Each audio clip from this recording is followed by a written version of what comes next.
খেলার ছন্দে সমাজ গড়ার গল্প। ৩ দশক পেরিয়ে নতুন পল্লীর মেলা, শৈশবকে মাঠে ফেরানোর একনিষ্ঠ প্রয়াস। ডিজিটাল আসক্তির ক্রমবর্ধমান প্রভাব থেকে শিশু ও যুব সমাজকে মুক্ত করে খেলাধুলা ও সামাজিক চর্চার পথে ফেরাতে টানা ৩৪ বছর ধরে ব্যতিক্রমী উদ্যোগ চালিয়ে যাচ্ছে বেনাচিতি ১৪ নম্বর ওয়ার্ডের নতুন পল্লী একত্রিত অ্যাথলেটিক ক্লাব। সেই ধারাবাহিকতায় এবছরও মহা সমারোহে শুরু হয়েছে ক্লাবের ঐতিহ্যবাহী ক্রীড়া ও সাংস্কৃতিক মেলা। ২৩শে জানুয়ারি নেতাজি সুভাষচন্দ্র বসুর জন্মবার্ষিকীর পুণ্যতিথিতে জাতীয় পতাকা উত্তোলনের মাধ্যমে মেলার শুভ সূচনা হয়। ২৩ থেকে ২৯শে জানুয়ারি পর্যন্ত ৭ দিন ব্যাপী এই মেলায় পুরুষ, মহিলা ও শিশুদের জন্য বিভিন্ন ক্রীড়া প্রতিযোগিতার পাশাপাশি নানান সাংস্কৃতিক অনুষ্ঠানের আয়োজন করা হয়েছে। প্রজাতন্ত্র দিবস উপলক্ষে ২৬শে জানুয়ারি আয়োজিত হয় স্বেচ্ছায় রক্তদান শিবির।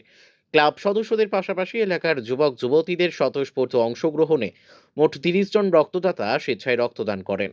সংগৃহীত রক্ত দুর্গাপুর মহকুমা হাসপাতালে পাঠানো হয়। পাশাপাশি বিনামূল্যে স্বাস্থ্য ও চক্ষু পরীক্ষা শিবিরও অনুষ্ঠিত হয়। ক্লাব সম্পাদক কৌশিক তিওয়ারি জানান,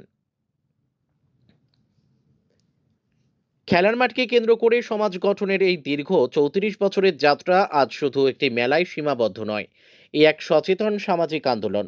নতুন পল্লীর এই উদ্যোগ আগামী প্রজন্মকে শারীরিকভাবে সক্ষম, মানসিকভাবে সচেতন ও সামাজিকভাবে দায়বদ্ধ করে তুলবে, এমনটাই প্রত্যাশা এলাকাবাসীর। দুর্গাপুর থেকে বিধানচন্দ্র গাঙ্গুলির রিপোর্ট, বিগ নিউজ বাংলা। আপনাদের আজকে অনুষ্ঠানটা হচ্ছে আমাদের ৩৪ বছর ধরে এই অনুষ্ঠানটা হচ্ছে, একই সময় হচ্ছে। এবারে সরস্বতী পুজো পড়ে যাওয়াতে আমরা প্রতিবার ২৩শে জানুয়ারি করি রক্তদান শিবিরটা, সেটা ২৩শে জানুয়ারির পরিবর্তে আজকে করলাম প্রজাতন্ত্র দিবসের দিন ২৬ তারিখ। কবে থেকে শুরু হয়েছে? গত ২৩শে জানুয়ারি থেকে আমাদের শুরু হয়েছে বার্ষিক ক্রীড়া ও সাংস্কৃতিক প্রতিযোগিতা, রক্তদানের মাধ্যমে হয়। ওইটা পরিবর্তে আজকে করলাম, ২৩ তারিখ থেকে শুরু হয়েছে। ২৩ তারিখে কী প্রোগ্রাম ছিল? ২৩ তারিখে আমাদের জাতীয় পতাকা উত্তোলন ছিল, হয়ে স্পোর্টস ওপেনিং হয়ে আমাদের শুভারম্ভ হয়েছে। প্রত্যেক দিন বিভিন্ন রকম বিভিন্ন রকম, যেমন বিভিন্ন পুরুষদের, মহিলাদের বিভিন্ন ইভেন্ট থাকে, খেলাধুলা বিভিন্ন বয়সের সবার জন্য খেলাধুলা থাকে, স্পোর্টস চলে, রক্তদান শিবির চলছে। আমাদের হেলথ চেক আপ ক্যাম্প করেছি, আই চেক আপ ক্যাম্প করেছি, হার্ট চেক আপ ক্যাম্প করেছি। আচ্ছা, আজকে কতজন রক্ত দিল? আজকে এখনও অবধি ১৫ জন মতো রক্ত দিয়েছে, ৩০ জন মতো রক্ত দেবে।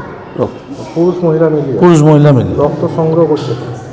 রক্ত সংগ্রহ কোথা থেকে হচ্ছে, মানে কে করছে? কোন রক্ত সংগ্রহ? Durgapur sub division hospital. আচ্ছা, আপনার নাম? কৌশিক তিওয়ারি, ক্লাব সংগঠন।